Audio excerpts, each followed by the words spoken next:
Kung babasahin yung sa book Exodus, sinasabi ko na kanina na sabi dito, sinasabi ng Diyos, ako'y si ako nga. Diba?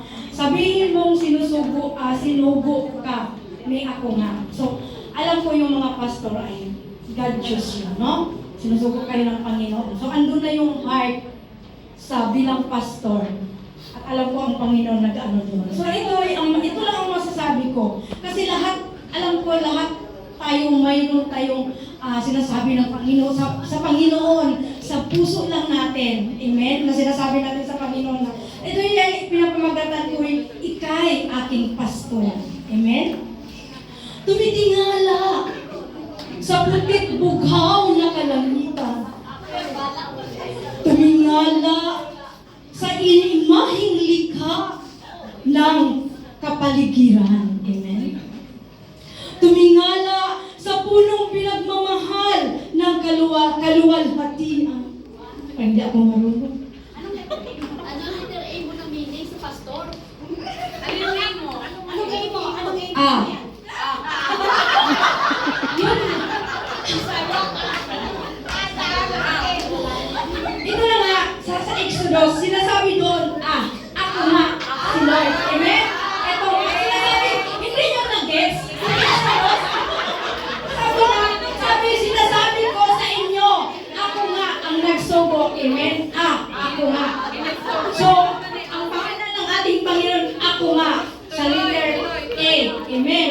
So, ang aking tula ay aking pastol. Amen? Ulitin ko, tumitingala sa putik bughaw ng kalangitan. Tumitingala sa imaheng likha ng kapaligiran. Tumitingala sa punong pagmamahal ng kalawakan. Damhin ang kalooban na hayaang pagmasdan ng ay kapal. Damhin ang kaloob ng diwang dakila. Damhin ang kalooban ng pusong umiibig sa may kapal. Panginoon, luwalhatiin bawat oras sa aking may pinagbabati. Amen.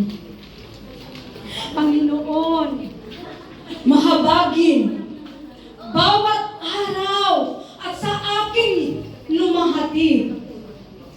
Panginoon, pusong biyaya bawat sa aking pag-asa.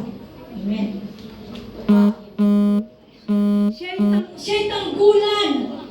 Siya'y tanggulan na maglilihis sa daan. Siya'y kusang na tatakip sa pagkadakap. Siya'y tungkod na hawak sa tao'y lumumbay at nadapa. Amen? Tulas, sabi dito. Diyos ng lakas sa